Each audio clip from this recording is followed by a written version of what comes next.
Good morning. Welcome to The Human Author. My name is Jen Cantwell, and today I'm going to be reading from the fifth book in my Light Chaser series, The Warning. If you'd like to learn more about that series, you can visit jbcantwell.com.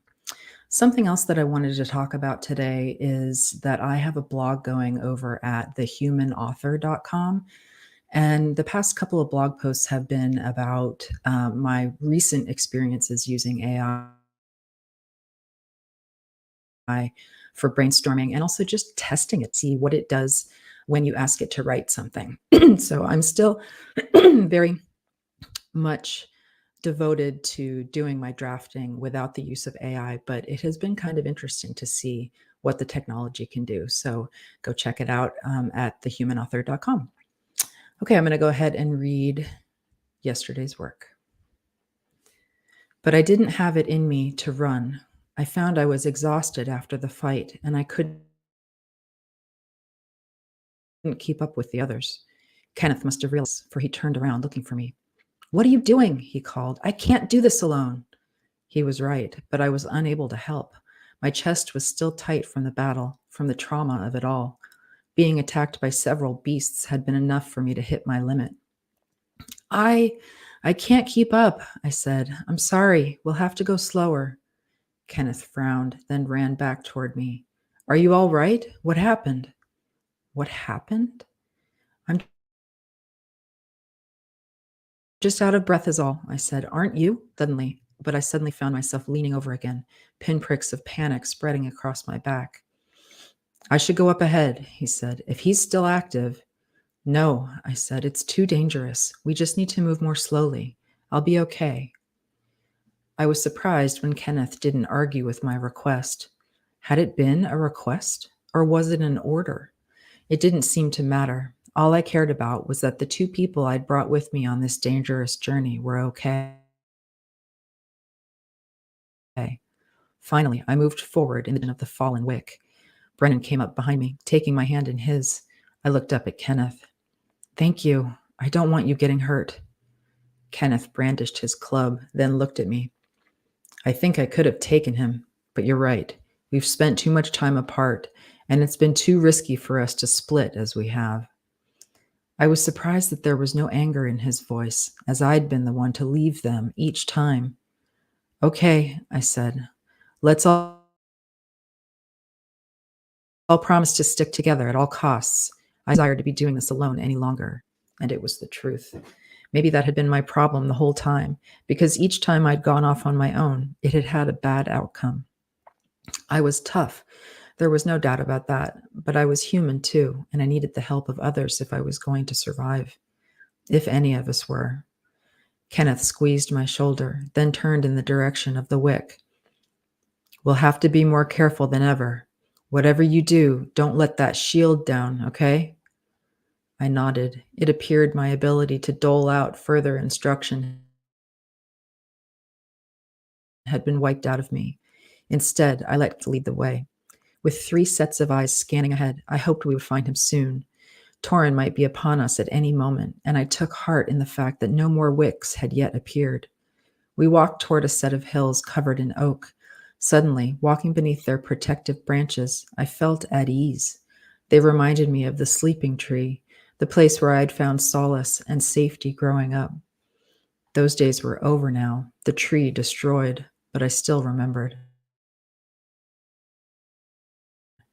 It was harder to search, though, trail to speak of, so we found ourselves tromping through dried grass, hoping to find this last enemy already dead. So when we came upon a cloak hanging from a tree, I was pleasantly surprised by the fact that no one remained. Just as the others, the Wick himself had disappeared.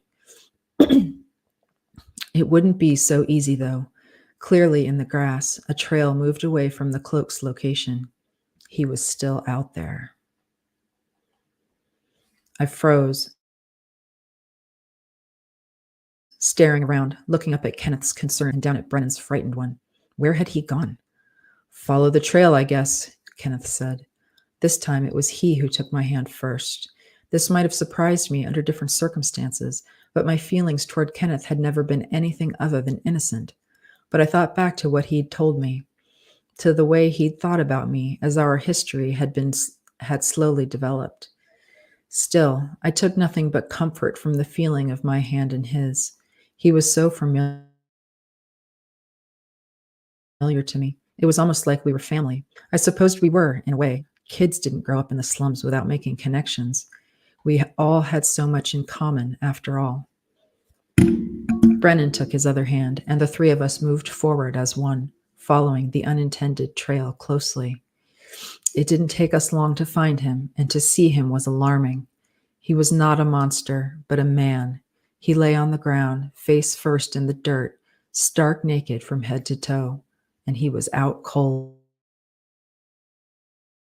I didn't know what to do. I didn't have to worry about it. Kenneth dropped my hand and ran up to him, club in the air, ready to strike. "No!" I shouted from behind. "Stop!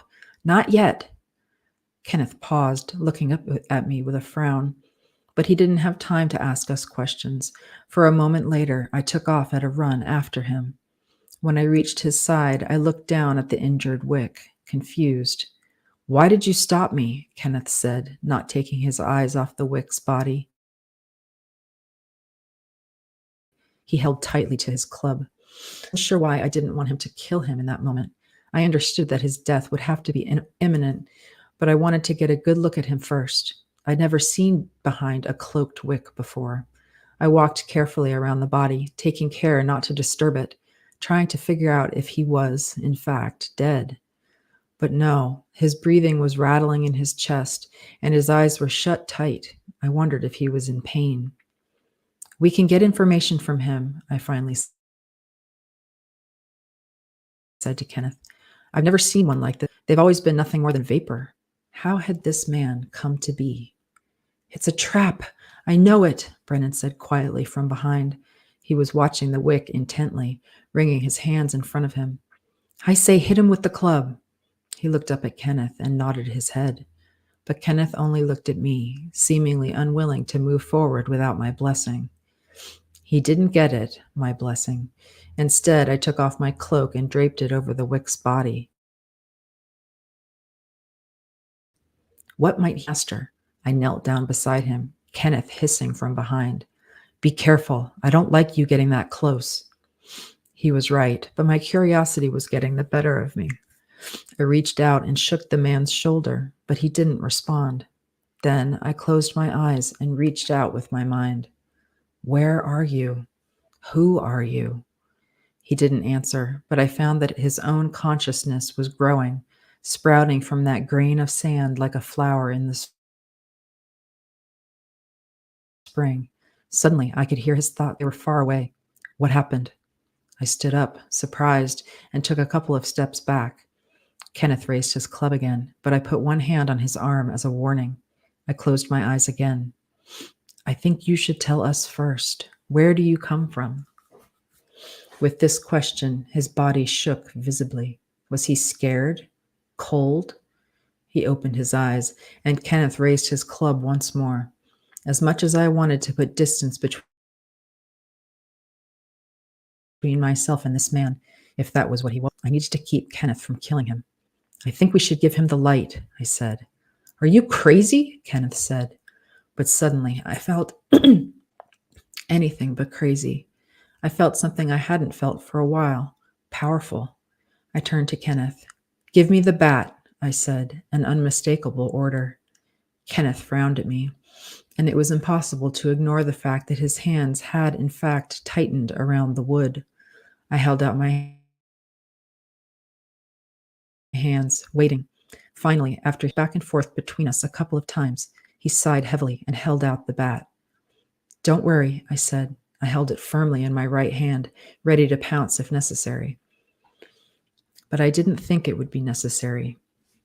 I thought, instead, that this man was a gift.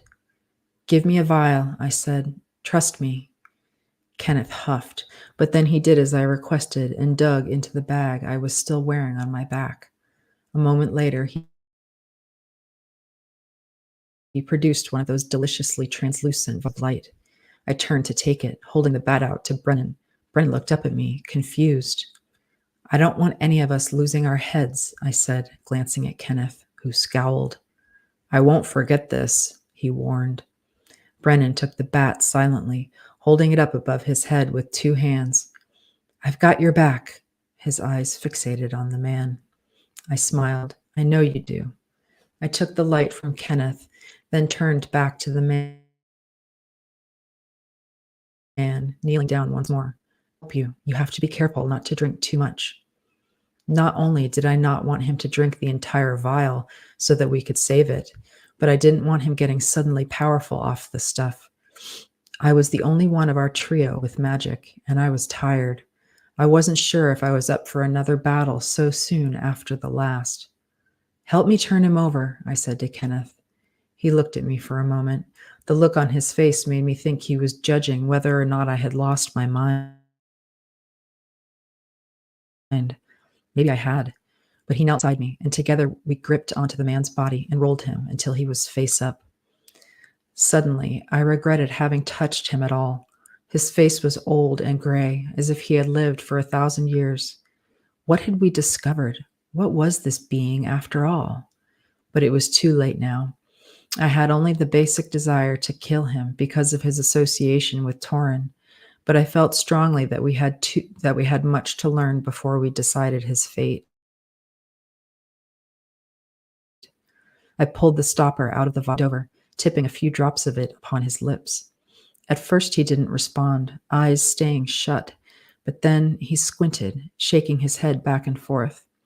His eyes flew open, and he sat up so abruptly that I nearly fell trying to get away from him. I picked up my staff, standing over his body, and pointed it right at his head. He opened his mouth as if to speak, but the only sound that came out was a hoarse coughing fit. Brennen approached, club held high. Is it? He asked. No, I said. I was holding the staff as one might hold a bow and arrow, my attention fixated upon the wick. Where did you come from? The man shook his head, only coughing more. Give the club to Kenneth, I said to Brennen. Then I turned to Kenneth. Don't hit him. Not yet. I placed my staff on the ground, just out of the man's reach, then leaned over him, dripping more of the light into his mouth. It was only a moment before he grabbed onto the vial and tipped the entire thing back, draining it. Then, as we watched, his skin seemed to brighten, his wrinkles diminishing slightly. He held out the empty vial, but I didn't take it. Instead, I stood up again, grabbing my staff from the dirt. Again, I said, where do you come from? The man frowned, seeming confused. He put one hand to his face, his fingers touching his forehead. I don't know. His voice was old and gravelly. I remember a village. He eased his eyes shut, then put his other hand to his head as well, perhaps hoping that he could squeeze the information out of his mind by force. I think it must have been a long time ago. Suddenly, I was standing in front of that first tree in the Togue forest, the tree from which we'd saved Colm. Colm had lived ages before I'd even been born. He didn't have much in the way of memories either. And then I was there again, my hands wrapped around Colm's neck, watching him slowly die, slowly give up his life. Was that how this man's life would end too? What was that stuff you gave me? He asked. I feel like I've had it before. Well, you're not going to get any more of it, Kenneth said sharply. You're lucky you got as much as you did. As soon as I saw Kenneth's glare shift from the man's face to mine. But I didn't care. Do you remember your name? I asked. He opened his eyes, light blue and clouded as he looked up at me. He was pleading with me, begging me. I don't, he said. He glanced at Kenneth. Please don't hurt me. I'll leave you alone. I don't need to stay. He looked around at the dry grass, then down at the cloak that was covering his naked body. Though I do hope you might give me this drape. You're not taking this, Kenneth said. Besides, you have your own cloak, ripped and ancient as it may be. He produced the rags that the man had been wearing, and suddenly the man looked terrified. No, no, please, he said, scooting backward away from us. If I wear the cloak, I'm as good as dead. Please, you must believe me. I frowned, not understanding. What do you mean? I don't know exactly, but I feel strongly that if you drape me with that terrible piece of ancient cloth, I will be gone forever. I took the cloth from Kenneth, looking down at it intently. Then I handed him my staff and lit my left hand with fire. It was weirdly not surprised. I was weirdly not surprised when the magic from my hand met the magic of the cloth, took flight. I watched as it flew up among the branches like a bird. What did you do? Kenneth asked. Now it's gone. His voice was accusatory. But I didn't care. I looked back down at the man, and his face was relieved that the prison he had held him in for an unknown number of years was floating farther and farther away from him. All right, that's it for today. Happy Friday. I will see you back here Monday morning at 9 Pacific. Have a great weekend.